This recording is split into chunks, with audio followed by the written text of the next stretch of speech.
Hello दोस्तों, कल यानी जो बजट आया है लोकसभा इलेक्शन होने के बाद, समझे ना, इस पे हम चर्चा करने वाले हैं। अब सुने हैं कि बहुत ही अच्छा बजट तो आया है और कुछ ऐसे ऐसे राज्यों को ज्यादा दे दिया गया है। आपको मालूम है ना कितना? अभी तो देता नहीं था भाई, ऐसा कैसे दे दिया है? क्योंकि उसके पास वो क्या है? पावर है। पावर कैसा पावर है? नीतीश कुमार के पास ना एक हथियार है, ऐसा हथियार है कि वो सरकार को गिरा भी सकती है, सरकार को रख भी सकती है।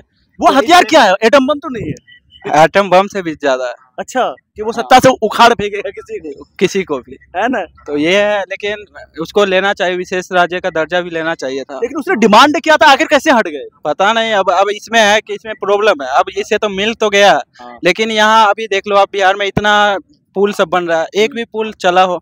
नहीं चल पा रही है, सब गिर जा रही है। उद्घाटन से पहले गिर जा रही है बिहार में पुल। तो इससे ये हुआ है ना कि सरकार को ये कमाई जाएगी, लेकिन कुछ काम नहीं होगा, डेवलप नहीं होगा बिहार में उतना। अच्छा, मतलब ये रिश्वतखोरी होगा? हाँ, रिश्वतखोरी के लिए ये दिया गया है कि अब वही पैसा दिया ना, 55,000। हमारे अब ये 55,000 करोड़ वो बीजेपी फिर से उसको ब्लैक से लेगा, पीछे से वापस। मतलब इस तरीके से दिया बजट के नाम पे उधर से आ जाएगा। हाँ, वो अब देखिए, अब टेंडर जिसको देगा, अब उस टेंडर को जैसे ही देगा ना, तो उस टेंडर से जिसको भी देगा उससे ब्लैक में लेगा पैसे। अब वो वही पुल गिर जाती है, उद्घाटन से पहले गिर जाती है। जैसे अररिया में गिरा था। अररिया में गिरा था। आप इसी का देख लो ना, सबसे बड़ा पुल अभी जो बना है वो क्या नाम है, वो नरेंद्र मोदी जिस पे जाके बहुत बोला था ये पुल है वो पुल है, अब फट गया था। क्या? हाँ, अटल सेठी पुल। अब उसको देख लो, सबसे बड़ा बजट उसमें खर्च किया, वो भी ये हो गया, फट गया। अब देख लो अयोध्या का सड़कें देख लो, L&T ने बनाया था। L&T का अब ये देख लो, उतना अच्छा कंपनी है L&T। एक चीज बताइए, उसका भी ये रोड सब टूट के गिर जा रहा है, धस जा रहा है, 20-20 फीट अंदर जा रहा है। ये कैसे जा रहा है? तो ये सब क्या है कि उससे ब्लैक में वो ये पीछे टेबल के नीचे से पैसा लिया बीजेपी। अब वो क्या करेगा? वो मटेरियल गलत मटेरियल डाल रहा है, क्योंकि कंपनी तो खराब नहीं है, L&T अच्छा कंपनी है, लेकिन फिर भी वो अब उससे बचेगा तभी तो करेगा। बात ये है। हाँ, तो ये कह रहे हैं कि जैसे अभी आपने देखा, जैसे L&T कंपनी है, लेकिन दिल्ली की मेट्रो कभी कहाँ गिरती है? क्योंकि दिल्ली की मेट्रो नहीं गिरती ना, क्योंकि यहाँ अच्छा घुसखोरी नहीं होती ना उस टाइप की। अब घुसखोरी यहाँ भी करने लगे तो यहाँ की भी गिरेगी, ऐसा तो है नहीं कि नहीं गिरेगा। तो मतलब यहाँ घुसखोरी नहीं हो रहा है? नहीं, क्योंकि वो प्राइवेट कंपनी इसीलिए है ना। हाँ, क्योंकि वो अपना फायदा के लिए नहीं गिरने देगा और मजबूती से काम करेगा। और ये गवर्नमेंट वाला, जैसे बिहार अररिया में पुल गिरा था, वो मेरा ही जिला है। हाँ, समझे ना। और वहाँ पे पता है, विधायक बीजेपी का 2010 से और MP 2014, 3 बार MP लगातार अब ये उसी का है। अब वहाँ के जनता का भी थोड़ा गलती है। उस जनता को ये होना चाहिए कि सर अपना बदलना चाहिए, MP MLA बदलना चाहिए। अब हम लोग खुद बीजेपी को दिए 2014 में वोट, फिर 19 में भी दिए। 2014 में जिस तरह से देंगे कि करेगा आगे चल के काम, क्योंकि कुछ मुद्दे जैसे कश्मीर का था मुद्दा, वो सुलझाया, सही किया। राम मंदिर का मुद्दा सही किया। तो कुछ है तो हमने दिया। लेकिन 2019 के बाद ना उसको देखा कि ये कुछ नहीं कर रहा है, ये हिंदू मुस्लिम जात पात इसमें उलझा के लोगों को बेवकूफ़ बना रहा है। अब लोग ऐसा बेवकूफ़ बन रहे हैं ना कि मत पूछिए। वो क्या है कि वो हिंदू मुस्लिम में ही चला जा रहा है। अच्छा, कुछ बजट पे बताइए सर। बजट पे देखिए, जैसे कि अच्छा, ये सैलरी वालों के लिए अच्छा हुआ है कि 75,000 कर दिया स्टैंडर्ड डिडक्शन, तो उनके लिए तो अच्छा हुआ है सैलरी वाले के लिए। लेकिन सबसे बड़ा दुख है रियल एस्टेट वालों के लिए। उसका अब देखिए, जैसे शॉर्ट टर्म कैपिटल गेन पे 15% लगती थी, अब क्या लगेगा उसको? 20% लगेगा अब। और लॉन्ग टर्म कैपिटल गेन जो है वो था 10%, जो इंडेक्सेशन वाला, और उस पे क्या कर दिया? अब 12.5% कर दिया। तो ये सब है कि, और ये लॉन्ग टर्म का इंडेक्सेशन हटा दिया। तो ये सब है कि आप अभी सोच रहे हैं कि अच्छा है, अच्छा, लेकिन आप दूर से थोड़ा सोचोगे ना तो ये बहुत बुरा हुआ। अब आप ही चलते हैं, आपका कोई दादा का या पापा का कोई प्रॉपर्टी है, बहुत पुराना प्रॉपर्टी है, अब उस पर इंडेक्सेशन लगता तो टैक्स ही नहीं बनता।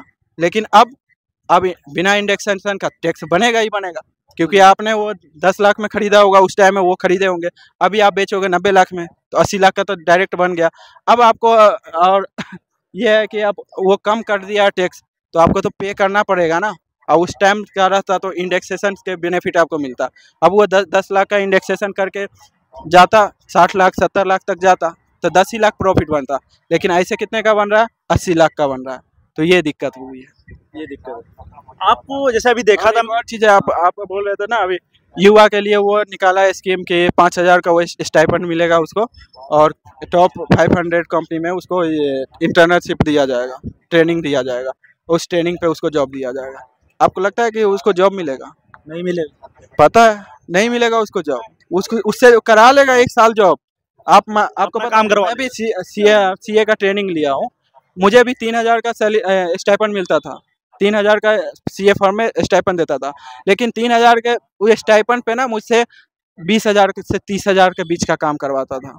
अब वो ऐसा नहीं है कि वो ट्रेनिंग करेगा, वहाँ वो ट्रेनिंग उसका 3 महीने का ही होगा, लेकिन 9 महीने वो क्या करेगा वहाँ, एज ए सैलरी पे वो काम करेगा, जो कि उसका सैलरी कितना रहेगा, 5,000, क्योंकि वो बोल दिया कि स्टाइपेंड है, वो ट्रेनिंग है, ट्रेनिंग के नाम पे ना उसको गुलामी करवाएगा और कुछ नहीं है। आने जाने का खर्चा ही खत्म हो जाएगा, खर्च सब चीज़ खत्म करेगा। अब उसे जब वो उसका ट्रेनिंग खत्म हो जाएगा, अब वो जॉब के लिए कहीं कोई भी टॉप एमएनसी में करेगा, नहीं मिलेगा। आप लिख के ले लो, क्योंकि यहाँ अच्छा एमकॉम बीकॉम और एमबीए वाले को मिल ना रहा है जॉब, वो आएगा 12th पास वाले को मिलेगा। आपको लगता है? नहीं मिलेगा। नहीं मिलेगा। और ये बताइए, जैसे अभी 3 लाख पे भी कर दिया है कि आपको 5% टैक्स देना पड़ेगा। नहीं वो नहीं है, वो है रिबेट के, मतलब जैसे अभी रिबेट रखा गया है 7 लाख, 7 लाख के अंदर आप रहेंगे ना तो रिबेट मिल जाएगा आपको, तो टैक्स नहीं भरना पड़ेगा। जैसे है ना 3 लाख तक नहीं है टैक्स, नील है। 3 से फिर 7 है जो 5% है, फिर 7 से 10 है 10% है। तो ऐसे बढ़ा के किया, तो वो कुछ ऐसा नहीं है कि उसमें बेनिफिट हुआ है, पहले भी मिलता, ओल्ड स्कीम में भी था। तो ओल्ड स्कीम में आपको क्या होता कि 5 लाख तक तो रिबेट मिलता था 12,500 का, तो उसमें था कि आपको डिडक्शन मिलता था। डिडक्शन के तहत आप 80C में 1.5 लाख का ले सकते थे, और 80D में आप हेल्थ इंश्योरेंस का आप 25,000 का ले सकते थे। तो वो आपको 75,000 ऐसे 1,75,000 बन जाता था। फिर आप इसमें ले लेते स्टैंडर्ड डिडक्शन, सैलरी का है तो आप 50,000 वो ले लो। तो ऐसे करके आपको उतना ही बनता था, बेनिफिट कुछ नहीं है वो स्लैब रेट चेंज करने से। बस सैलरी वालों को वो हुआ स्टैंडर्ड डिडक्शन 50,000 से 75,000 हो गया, वो उसको थोड़ा बेनिफिट 25,000 का हो गया। नहीं तो पहले HRA मिलता था, उसका एग्जेम्प्ट होता था, अब HRA पे नहीं होगा एग्जेम्प्ट। और ऊपर से पहले ओल्ड स्कीम में था तो वो हाउस प्रॉपर्टी अगर खरीदता था, हाउसिंग लोन था उसका, तो उसमें वो इंटरेस्ट का बेनिफिट ले पाता था, क्योंकि अपना होम रहता था, तो लोन है तो लोन का इंटरेस्ट भी उसको मिल जाता था हाउस वाले में, डिडक्शन 2 लाख तक का। लेकिन अब है कि उसका वो लॉस अब नहीं दिखा पाएगा वो। तो न्यू स्कीम में कुछ गलती भी है, कुछ सही भी है। अच्छा, आपको इस बजट में क्या लगता है कि कुछ राज्यों के साथ एकदम अपनापन दिखाएगी और कुछ राज्यों के साथ हाँ अपनापन, भेदभाव किया गया? हाँ भेदभाव सारे राज्य के साथ भेदभाव ही हुआ, सिर्फ 2 को छोड़कर। 2 कौन है? एक अपना बिहार है। अच्छा, चलिए बिहार में तो आया, लेकिन हम एक रिपोर्टर है, लेकिन नहीं बोलना चाहिए, लेकिन चलो कभी तो आया, किसी बहाने आए, लेकिन आया यूज हो जाए। हाँ मैं बोलता हूँ कि आया है, इस पैसे का ना अच्छे से यूटिलाइजेशन हो जाए, अच्छा से यूटिलाइजेशन करे सरकार, लेकिन बहुत कम उम्मीद है कि कर पाएगा, क्योंकि बिहार में इतना घुसखोरी बढ़ गया है ना। मैं नहीं रहता बिहार में, मैं जाता हूँ देखता हूँ, मैंने कभी बैंक में भी जाता हूँ तो बैंक में आजकल क्या हो गया है, PNB बैंक जो सरकारी बैंक है, आजकल क्या हो गया कि आप जाओ काम कराने तो नहीं होगा, और वहीं पे एक दलाल बैठा है, उसको आप वो बोलेगा कि हम 150 रुपया दो, हम KYC अभी हाथों हाथ करा देंगे। आप दिए हो सेम एप्लीकेशन, नहीं हुआ, लेकिन वही दलाल कराएगा आपको 150 में हाथों हाथ कराएगा। तो ये क्या है? सेम मेरे साथ भी हुआ था, जब मैं मैं सेंट्रल बैंक में गया था। मैं गया तो मैं बोला ना, उस लड़के का नाम लिया, मैं बोला कि तुम्हारे अगेंस्ट मैं कंप्लेन करने जा रहा हूँ। तब बोलता है भाई जो मेरी गलती नहीं है, जो ऐसे मैनेजर के थ्रू हो रहा है, अब मैनेजर को भी पैसे जा रहा है। अब सोचिए कहाँ बिहार में अगर एक लोन लेने जाएंगे 40 से 50 हजार तो मैनेजर लेता है। और एक और चीज देखते हैं, अभी लोन के बारे में बोले ना, तो आप देखिएगा बिहार में कि आप जैसे लोन का अप्लाई करते हैं तो सीधी तरीके से नहीं जाए पैसा आपको मिल पाएगा। आप तो या तो उसको पैसे दो तो दे देगा, या आपका जान पहचान है कोई बड़ा कोई बड़ा इससे है बिजनेसमैन से, तो वो आपको दिलवाएगा, वो भी दिलवाएगा तो उसमें कमीशन लेगा। हद है यार घुसखोरी का, तो बहुत ज्यादा, बहुत बुरा हाल है। हाँ। अच्छा, आंध्र प्रदेश के बारे में कुछ कहेंगे आप? नहीं उसके बारे में मैं नहीं कहूँगा कुछ। अच्छा, लेकिन एक नेता ने कमेंट किया है, समझे ना, कांग्रेस का, कि अगले साल मेरा आने वाला है बजट, तो क्या लग रहा है उसके बोलने से देखिए कुछ होने वाला है गड़बड़? अब कुछ लूप होल्स किया था वो कांग्रेस ने, तो उसको लेकर के ना जनता बहुत भड़क चुकी है, इस हद तक चला गया हुआ ना कि अब उसको दिखाई नहीं दे रहा है कि भाई कांग्रेस अब फिर से अच्छी हो रही है। राहुल गांधी अपने वादे पे आ रहे हैं, धीरे धीरे वो सही कर लेंगे, लेकिन लोगों को विश्वास नहीं हो रहा। लोग का ना मेंटेलिटी चेंज कर दिया ये मोदी जो है ना, मेंटेलिटी चेंज कर दिया, सबका ना माइंड ही बदल दिया, उसको भटका दिया। उसको एजुकेशन से तो दूर दूर से कहा कि चल एजुकेशन पे नहीं ध्यान दे। आप ही बताओ, अमित शाह का बेटा, चाहे जो भी नेता है बीजेपी में, उसका बेटा कोई क्या बोलते हैं हिंदू धर्म के लिए आगे निकलता है? कोई नहीं, कभी नहीं निकलता। और वो निकाल किसको रहा? गरीब को। सब दुबई में बैठा रहता है। गरीब को। मीडियम फैमिली वाले तो उसको कोई यही नहीं है, उसको तो सबसे ज्यादा अत्याचार तो मीडियम फैमिली वाले को होता है, क्योंकि अच्छा, इस बजट में सबसे ज्यादा अत्याचार यानी किसको दिखाया गया है? अत्याचार तो मिडिल फैमिली वाले के साथ हुआ है। हाँ सबसे ज्यादा। हाँ, और ऊपर वाले अब लो फैमिली वाले तो उसको तो ऐसे ही माफ है, कोई दिक्कत नहीं है। अब मीडियम को ही सबसे ज़्यादा दिक्कत हुआ, और बड़े वाले को तो क्या ही कहना, उसको तो सब चीज़ में छूट है। लोन भी इतना दे रहा है। देखिए अभी मैं अपने दादाजी का कहानी बताता हूँ। मेरे दादाजी थे, बहुत पुराना लोन था, एक किसान कृषि का था, PNB बैंक से था। मैंने उनसे रिक्वेस्ट करा, मेरे पापा एक्सपायर कर गए, दादाजी से पहले एक्सपायर कर गए, तो हम लोगों ने उसे बहुत रिक्वेस्ट किया मैनेजर को कि सर ले दे के हम कॉम्प्रोमाइज़ कर लेते हैं, लेकिन मैनेजर बोला नहीं होगा, नहीं होगा, नहीं करा, क्योंकि वो दादाजी का लोन था, दादाजी जिंदा थे उस टाइम। तो उसके बाद 1 साल के बाद दादाजी भी गुजर गए। दादाजी जैसे ही गुजरे तो हम लोगों ने सोचा कि वो माफ़ हो जाएगा लोन, लेकिन मैनेजर ना का ना माफ़ किया, वो मुझे कॉम्प्रोमाइज़ करके मुझसे पैसे लेके ख़त्म किया लोन, NOC दिया। मैं सोचा चलो अच्छी बात है, करवा कैसे भी हो गया। लेकिन मैं ये सोच रहा हूँ कि अडानी हो गया, अंबानी हुआ, इतना बड़ा बड़ा लोन स्कैम करता है बंदा, एक बार भी नहीं उस पर कोई कुछ बोलता है, ना उससे लोन लेता है। हम लोग के साथ नीरव मोदी लेकर भाग गया। हाँ, हम लोग के साथ ऐसा गलत क्यों हो रहा है? मैं सरकार से पूछना चाहूँगा, मोदी जी से पूछना चाहूँगा कि मोदी जी आखिर क्यों हमारे लिए 1 लाख के लिए आप इतना टॉर्चर करना, घर पे इतना बार बार आना, ये और उस नीरव मोदी के लिए और विजय माल्या के लिए, इस सब के लिए क्यों नहीं? हाँ, अब बताओ मोदी जी। अगर आप सीए के हैसियत से, अगर आपको टैक्स में कुछ फेरबदल करना हो, आपके हिसाब से क्या होना चाहिए? मैं देखिए, मैं तो अभी उस पोजीशन पे नहीं आया हूँ, एग्जाम्पल के तौर पे पढ़ ही रहा हूँ। दे सकते हैं। मैं ये राय नहीं दे सकता, क्योंकि मैं अभी पढ़ रहा हूँ। अभी उस पोजीशन पे जब आ जाऊंगा ना, तो मैं कुछ अच्छा राय दे पाऊंगा। लेकिन मैं ये बोलूंगा कि ये जो कैपिटल गेन का किया है वो गलत किया। पहले बहुत अच्छा था, इंडेक्सेशन का बेनिफिट मिलता था, क्योंकि देखिए अभी के दौर में है कि जो प्रॉपर्टी खरीद लिए हुआ बड़ा बड़ा लोग, अंबानी अडानी ये सब, तो वो सब बेचने वाले नहीं है।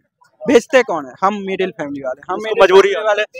बहन का शादी करना होता है, बेटी का शादी करना होता है, तो बेचते हैं हम अपने बीमारी आ गई। हाँ, दादा परदादा का जमीन बेच के हम अपना इलाज उलाज कराते हैं।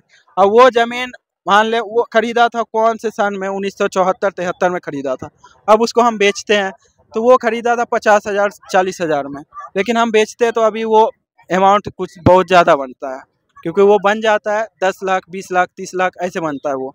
अब इतना ज़्यादा उस पर प्रॉफिट बन जाएगा, कैपिटल गेन बन जाएगा लॉन्ग टर्म, और इंडेक्सेशन का बेनिफिट नहीं देगा, तो हमारे साथ तो बहुत बड़ा नाइंसाफ़ी हुआ है इस बजट को लेकर के, और ख़ास तौर पे टैक्स को लेकर के। और सबसे गरीब आदमी जो है, जो मजदूर आदमी है, उनके साथ कुछ हुआ है? मजदूर के साथ कुछ बेनिफिट दिया? मजदूर को ना समझ में नहीं आ रहा है, उनको 5 केजी राशन देता है ना, उनको लगता है कि हमारा घर चल रहा है, मोदी जी हमको राशन दे रहे हैं। अरे भाई, तुम 5 केजी राशन से ऊपर उठो, अपने बच्चे को पढ़ाओ लिखाओ, और ऐसा बनाओ कि तुम्हें 5 केजी लेने की जरूरत ना पड़े। वो मार दो सरकार के मुंह पे कि लो अपना 5 केजी राशन, हमें ना चाहिए, हमारा बच्चा पढ़े, हमें शिक्षा चाहिए, हमारे एजुकेशन दो। हर स्कूल में मुझे एजुकेशन चाहिए, सरकारी स्कूल में वो टाइप का एजुकेशन चाहिए जो प्राइवेट में भी ना हो, ऐसा करना चाहिए। लेकिन वो खुश है, 5 केजी राशन मिलता है तो उसी में वो खुश है। उसे लगता है कि हाँ, उसे भटका दिया जाता है मंदिर के नाम पे, बोलता है राम मंदिर बना दिए, जाओ घूमने जाओ। अब हम लिख के देते हैं कि 100% हिंदू में से ना 80% हिंदू नहीं गया होगा, 20% ही हिंदू गया होगा वो राम मंदिर में। लेकिन है, अब क्या कर सकते हैं। लोग को शिक्षा पे बात नहीं करना, अपना इन्फ्लेशन इतना बढ़ते जा रहा है, इतना महंगाई बढ़ते जा रही है, इस पे बात नहीं करना, उसको बात करना हिंदू मुस्लिम यही सब पे। यार इससे ऊपर उठो भाई, जो भी हमारी बात सुन रहे हो इससे ऊपर उठो आप। तो थैंक यू सो मच, आपने समय दिया है, जी समझे ना, बहुत अच्छा लगा टैक्स को जो अभी बजट आया उसको समझाने के लिए। तो आप बने रहिए, अगर वीडियो अच्छा लगा तो प्लीज़ शेयर कीजिए, सब्सक्राइब कीजिए। अगर आप न्यू है तो सब्सक्राइब करना मत भूलिए, समझे ना। और जो मेरे पुराने दोस्त हैं, साथी है बने हुए यूट्यूब पे, वो प्लीज़ शेयर कीजिएगा। और आपके बिना कुछ नहीं है भाई, क्योंकि बहुत मेहनत से वीडियो बनाता हूँ। थैंक यू सो मच, धन्यवाद।